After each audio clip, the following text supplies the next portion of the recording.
welcome to Destroy Movies Vegas edition. What's up, people? I'm Richie. I'm Jim.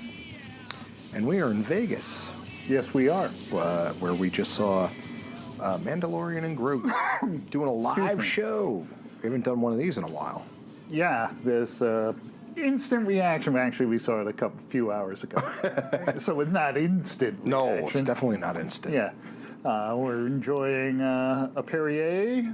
Yeah. And a Diet Pepsi. And this is our third attempt at the show because we were smoking cigars and drinking down at the floor and nothing recorded right. Yeah, and it was way too much background noise down on the casino floor. So we're going to do another one just for you kids. Right. Just some things about Vegas. We're at the Luxor Hotel and Casino. Which is fine. It's old, but it's fine. Old and fine. And for some... in Las Vegas, you cannot get Coca-Cola. Yeah. Anywhere on the Strip so far where we have been, Pepsi has locked up Las Vegas from what we can see. Now, we've only been to a couple different hotels, but everyone we were at, it was Pepsi. Not just the hotels. All the vending machines. Right. The vending machines, the gift shops, the little mall. Right. The Mandalay Bay Mall area. Yeah. No Coke anywhere. No Coke anywhere. All Pepsi. So, if you're... and I'm not a Pepsi fan. Me neither. I mean, it's not that big a deal because I like, Pellegrino and Perrier anyway. Yeah, but, and I like water. Right. I like... So it's what I should have done is brought some Gatorade Zero patches. Right. But if you are a soda drinker, and we are not big soda drinkers, no. But if you are, you are Coke people. Like when I do have a soda, it's usually Coke Zero. Right. But just bring your own. Yep. So we went to what hotel was it? Palms. The Palms Casino, where the Brendan 14 Theater is, at the Palms. Right. And we went and saw...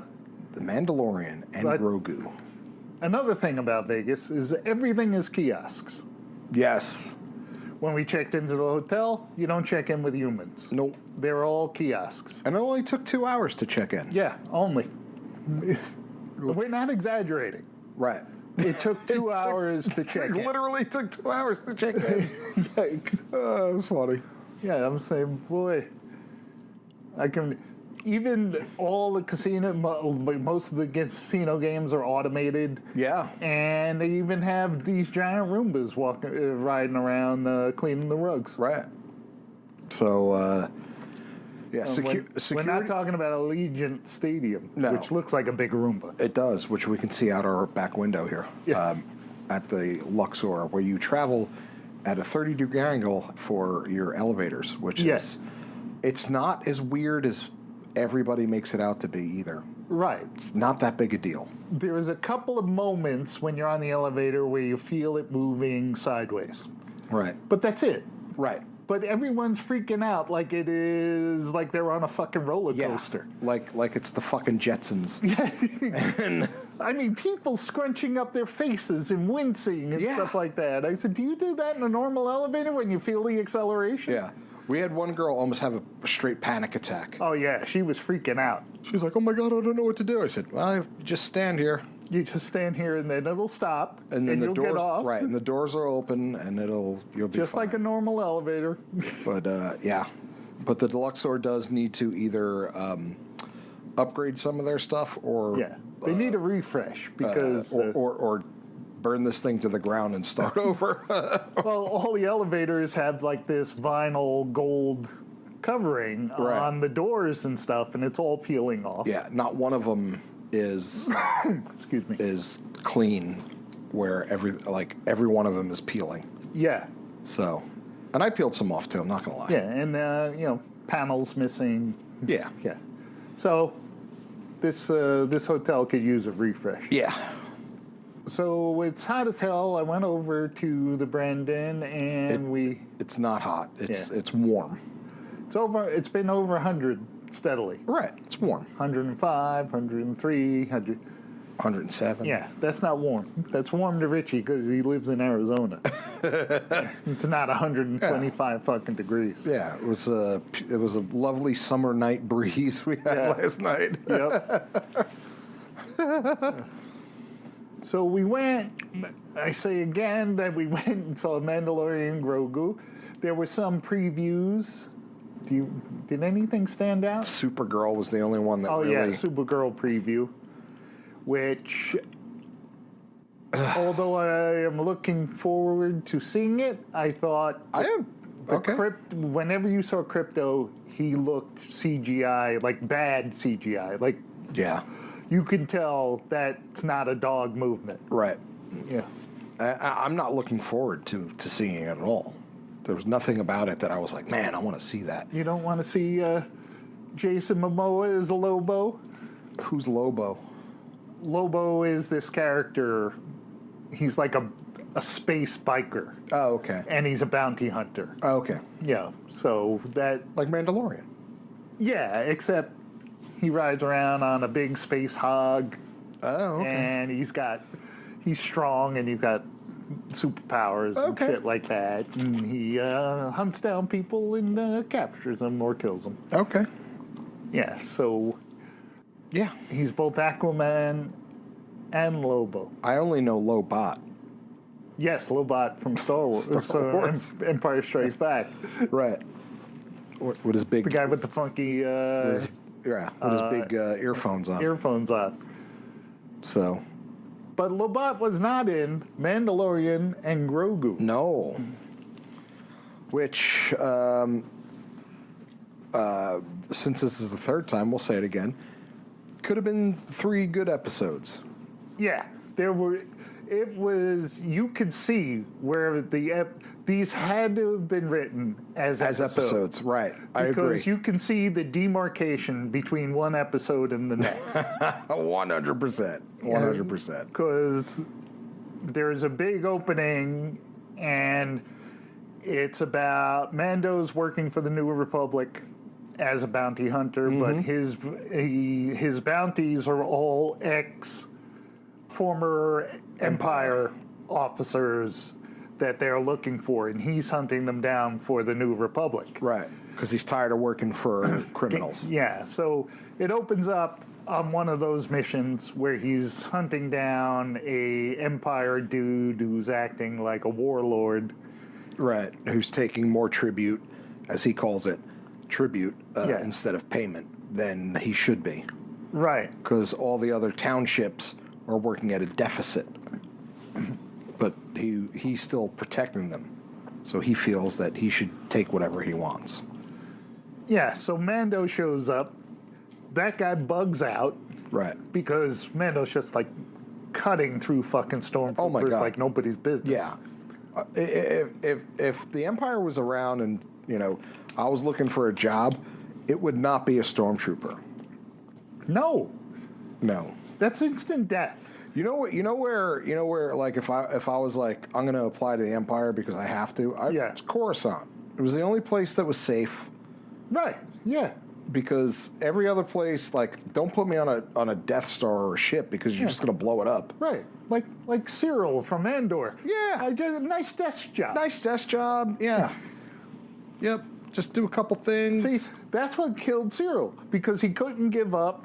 Right. Going after Cassian. Right. Yeah, if he just cooled out and did his fucking desk job like his mama told him. Yeah. Eat your cereal. Yeah. And fucking do your job. Yeah. Not that difficult.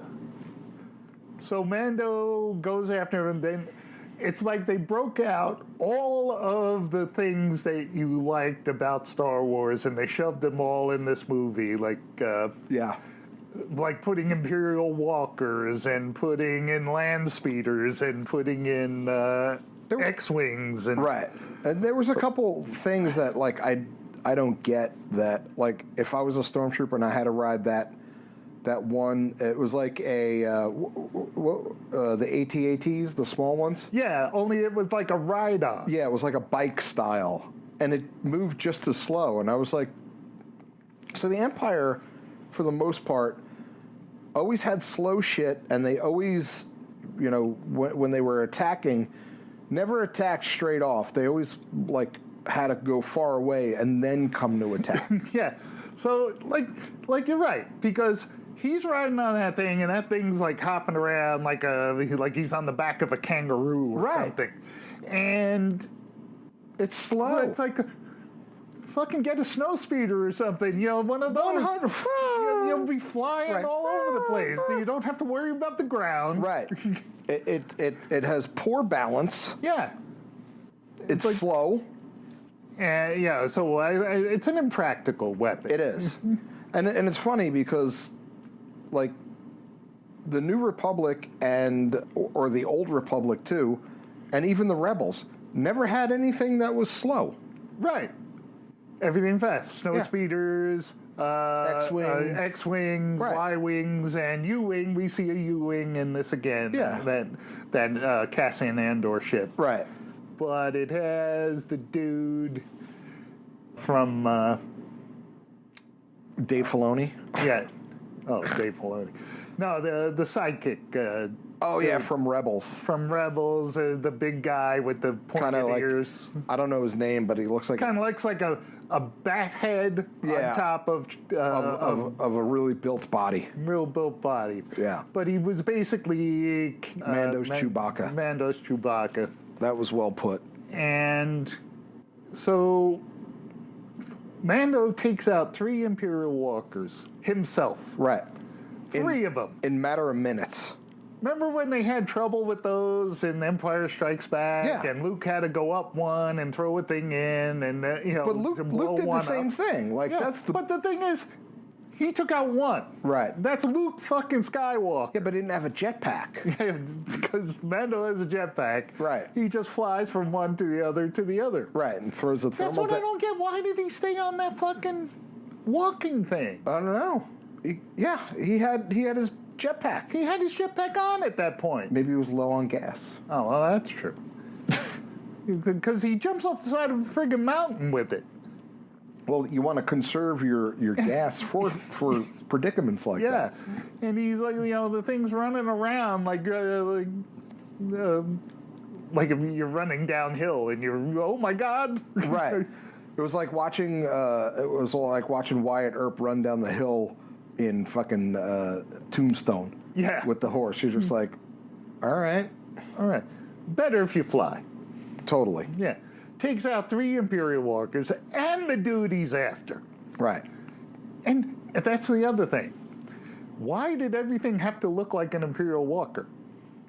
Yes. Like the Empire dude gets on an escape ship that's coming out of the side of the Imperial Walker, but it looks like a smaller head. It looks like a head of an Imperial Walker. Only a little smaller, and it becomes a plane, right, or a spaceship, right. Not a TIE fighter in sight. Yeah, in this one. That's another thing. Is where you would have expected TIE fighter? Not one. Not a TIE fighter. Not a speeder bike. There was a lot of land speeders. Yeah, there were land speeders. They wrecked them. Yeah. But yeah, it was. So end of first episode, Mando goes back, and Sigourney Weaver is a big rebel. She's like the head of that base. Right, she's a muckety muck. Yeah, and she basically tells Mando, we've never seen this guy before, but he's the ace of spades. First of all, the ace of spades? Yeah, they don't have... Right. There were a lot of references like that. Right. Like later with Rada the Hutt, calling himself a man. I'm my own man. I'm my own hut. Yeah. Would have been the proper vernacular. He's not a man. Yeah. I'm my own man. Rada the Hutt is, turns out, Jabba the Hutt's son. Right. But he speaks perfect English. Yeah. He doesn't do the Jabba speak. Yeah. He'd, oh,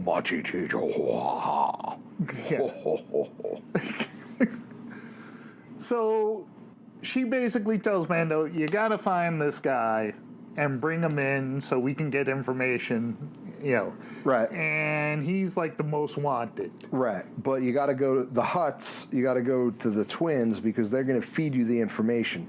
So he had to fly all the way to Huttland where their planet was to basically get information that normally would have just been on one of those globes that, one of those hologram things where the two Hutts could have been like, hey, this is the dude you're going to go get, but you got to go get my nephew first. Yeah. So they're saying, we miss our nephew, and he's been gone, and we don't even know what he looks like anymore. Right. This was him as a little baby Hutt. Yeah. Now he's a tween. So, Sigourney Weaver gives Mando a Razor Crest. Yes, and as payment. Yeah, as payment. And it's all stock, so it hasn't been modified, but it is in gorgeous shape. It is. Yeah. Yeah, and so Mando wants it modified, so he gets Babu Frick and friends to come and start customizing it. And, so there's 4 Babu Fricks, and they're basically minions. Yes. We told you we'd come back. Oh, God. Yeah. This was very Ewokish. It was definitely. Yeah. So episode 2 or episode 3? Well, episode 2. Episode 2 was for the kids. Yeah. The episode 2 is the Mando gets Rada, is going to get Rada the Hutt. Right. Rada is being held captive, but he's fighting in arena-style games. Right. For the Empire dude. Like very, very Hulk in yeah, exactly. Thor Ragnarok. It was exactly like that. So he was basically Jeff Goldblum. Yes. The Empire guy. Right. He was Jeff Goldblum. Yeah. And Rada was, new Doug. Well, Rada was the Hulk. Yeah, Rada was, hey, new Doug. And, Rada's jacked. Yeah. As a Hutt, which... Yeah. And he's a good fighter, and he says, "Listen, I only got one more fight, and then I'm free. Then I'm free, and they're gonna let me go." I paid my debt. Right. And Mando's saying, "I don't think so." Yeah, I don't think it's gonna work like that, Chief. So he doesn't believe him, but later. So Mando goes and tries to buy the contract, right? The fighting contract for Rada, right? And the guy said, "Well, he ain't getting out. Yeah, we're gonna kill him. We're gonna kill him. We're just gonna keep throwing people at him until he dies. Fight until he dies. Right? We're gonna make a lot of money. Yeah. We have so much salt coming here. Yeah, salt. So salt was the currency on this planet. Yeah. So Mando, in the course of that, he goes back to Huttland. Right. And he gets the Hutts are not upset that he lets Rada go. Right. And he because Rada's saying, "Hey, they don't want me back because they love me. They love me. They want me back because they want to kill me because I'm the heir to Jabba. But I don't want any part of it." Right. I'm my own Hutt. Yeah. / man. And in the course of that, they have like a Sarlacc pit, only there's no Sarlacc in there. There's like eels and shit in the water. It's a giant eel that's poisonous. Yeah. So Mando gets bitten by this thing, and he's got poison in his system.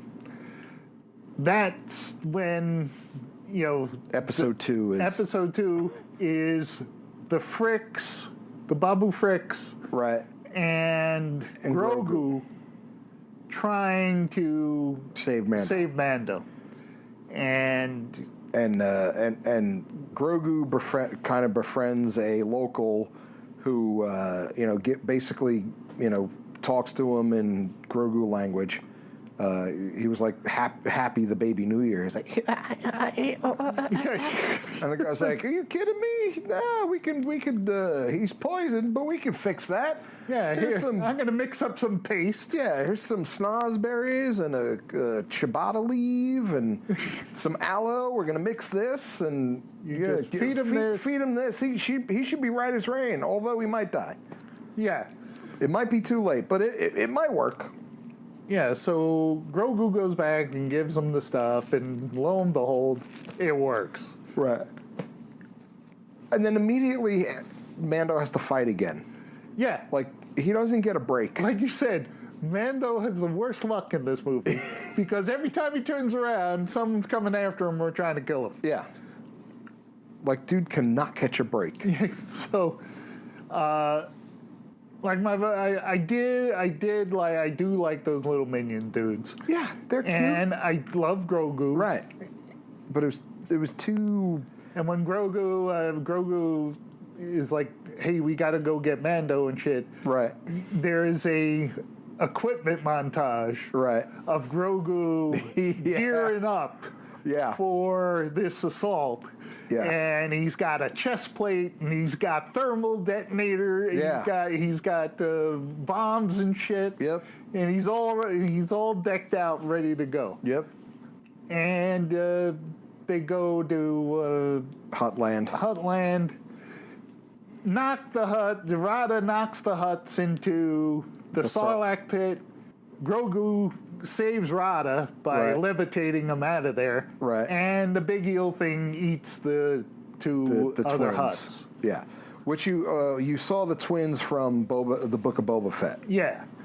So, episode 2 of the 3-episode arc. Yep. Episode 2 is over. Yeah. Now the 3rd episode. And the 3rd episode opens up where he has to... what the hell's the 3rd part? Well, it's now escaping the hut. Yeah. Because the bounty hunter who brought him to the huts... Yeah, there's a bounty hunter dude that went after Mando and was pretty damn good. Yeah. Yeah, I mean,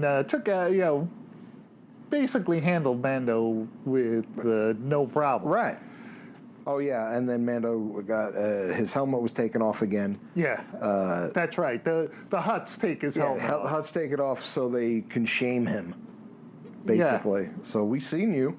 Yeah. So now you can't. Now you're humiliated. And he goes, I'm not really. This has happened to me before, so I'm not really that humiliated. If I kill all of you, no one knows that I had my helmet off. Yeah, exactly.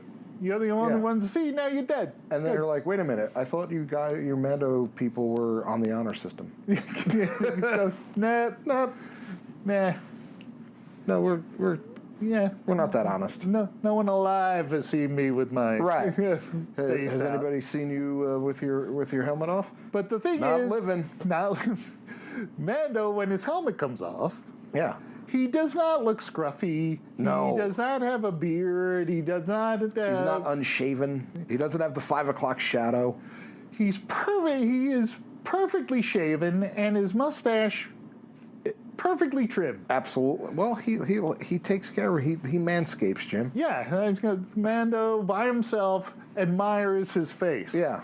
And he said, "Oh, I wish people could see." I wish people could look at that mustache. Yeah, I look like a cop in the 70s.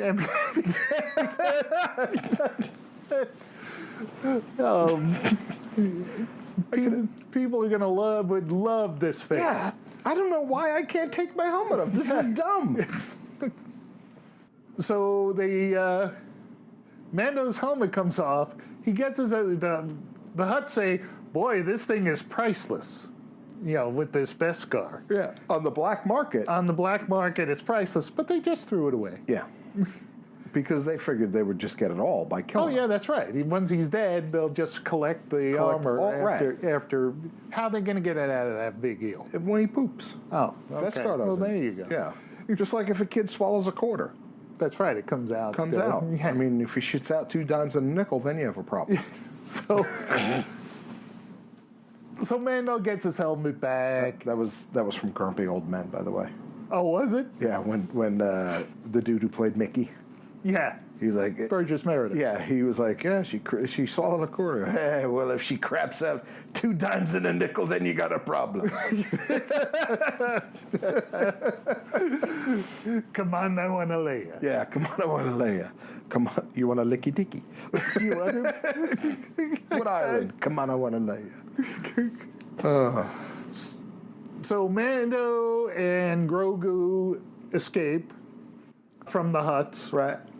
And they go back.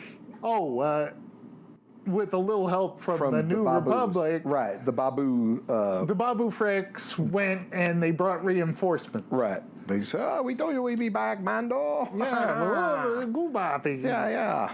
Papoy. Yeah. And then they've come back. They got a bunch of fucking X-Wings with them. Right, Dave Filoni as well. Oh, Enough with the fucking Dave Filoni. Yeah, 3 Dave Filoni cameos. Yeah. 3. 3. Not one Jon Favreau, Yeah. but 3 Dave Filoni. Was the other writer who wrote, did he get any screen time? I don't know. I don't know what the other writer. Yeah. There was 3 of them, but Yeah.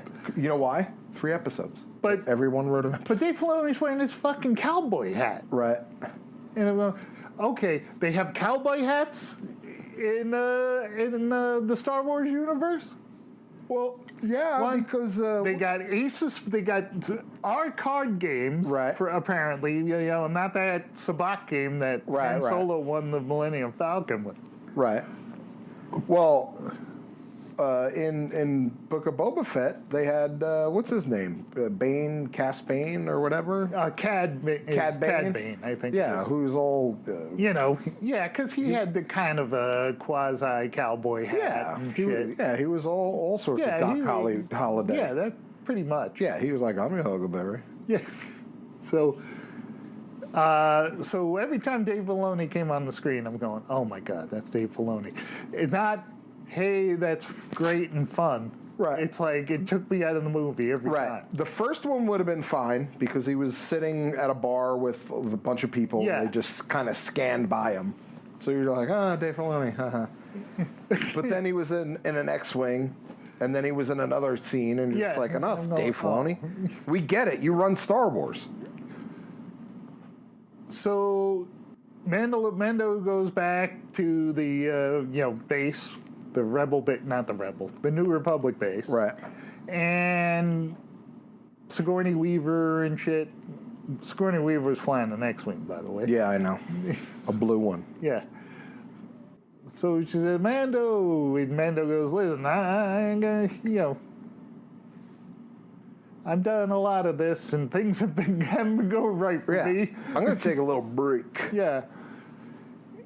And then it's Mando in the Razor Crest with Grogu, and that's the end of the movie. He lets him push the button. Yeah, the hyperspace button. Right. Because he was trying to get Grogu earlier in the movie to start the engine via radio. Exactly. Push these buttons. Of course, Grogu doesn't know what buttons to push. Right. He's only 50 years old. So I'm sure that this is where Mando's going to teach him how to fucking operate the goddamn ship. Right.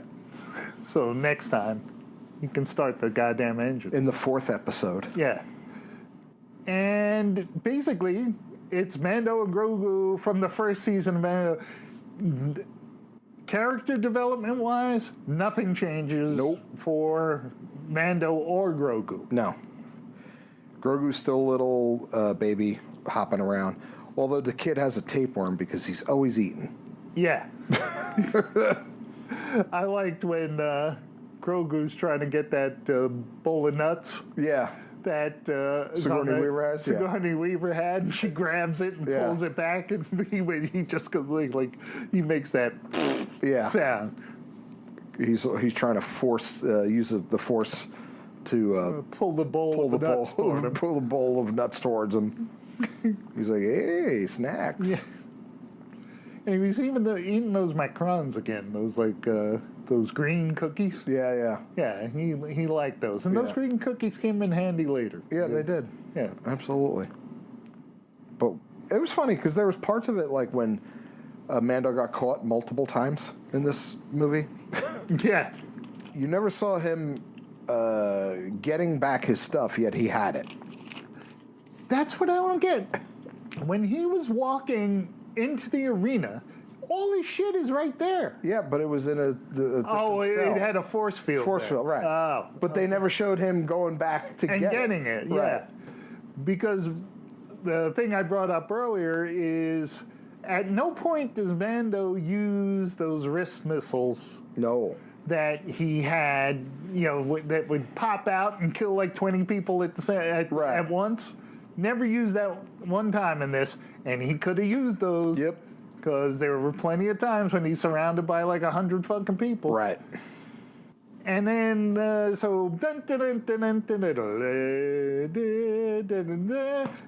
Movies or episode 3 is over. Yes. And off we go into the sunset. Yep. All right, crosshair time, Jim. 3.5? 3.5. It's a watchable movie. Right. I agree. 3.5 for me, too. Yeah. It wasn't a movie. It was 3 episodes. I could have... So... If you don't go see, if you miss this in the theater, don't worry about it. Don't worry about it at all. Because it'll be fine on television. Yeah.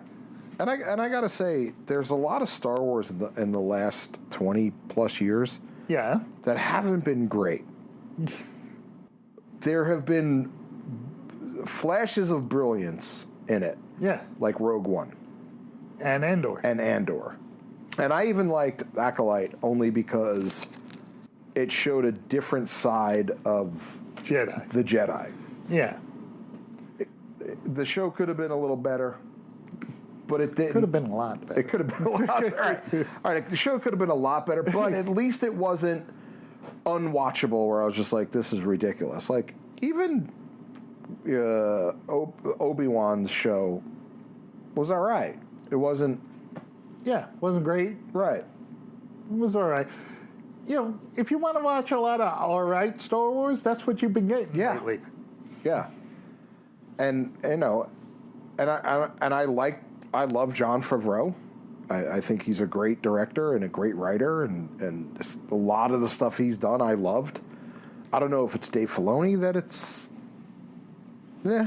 or somebody else, or Kathleen Kennedy. Yeah. Well, Kathleen Kennedy's gone. Okay. Dave Filoni is now okay. the creative director of Star Wars. Okay. So you can't blame Kathleen Kennedy anymore. All right. But I can blame her for 7, 8, and 9. Yeah. I mean, which is still 10 times better than 1, 2, and 3. Yes. 7, 8, 9 is better than 1, 2, and 3. Right. Except for the lightsaber fights. Yes. The Darth Maul lightsaber fight and the Obi-Wan versus Anakin fights were cool lightsaber fights. Yeah. Yeah, they should have more of that. Yeah. But, so that's it. That's Mando and Grogu. It was okay. Yeah. When it comes on Disney Plus, catch it then. Yeah. And it's one of those, you'll watch it a couple times. It's not like, where you're just like, what the fuck? What did I just watch? Yeah. It wasn't like watching the Justice League. Yeah. Well, I'm just saying, it's okay. Right. Or the last Superman movie.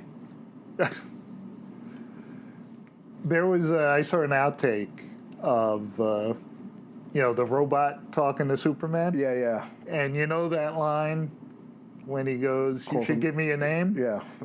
Four's a name. Four's a name, and he So says, is Greg. So is Gary. Yeah, so is Gary. But I saw that without the CGI on Tudyk. And Tudyk and the Superman dude, Corn Sweat, right, fucking busted out laughing. I saw because that. It's not just... It's funnier when Alan Tudyk says it because he puts this face on. Yes. That is just too funny when he says that line. And that's one of the reasons why Corn Sweat busted out laughing. Right. And it's funny because Alan Tudyk is so good and he's just a voice most of the time. Right. But like Resident Alien, because he did those faces and it was so good. Yeah, so... when he's in the, when they CGI the robot on him, right? That line is not as funny, as that outtake was. Correct. So, all right, that's Mando. That's all we got. We hope you guys like this Vegas edition. Yeah. For the 3rd time. Hopefully this one sticks because Other than that, you're not getting another one. That's right. This is our last attempt at recording this episode. Yeah, so Mandalorian and Grogu, sit on your couch and enjoy it. I'm Richie. I'm Jim. Good night, Damnation.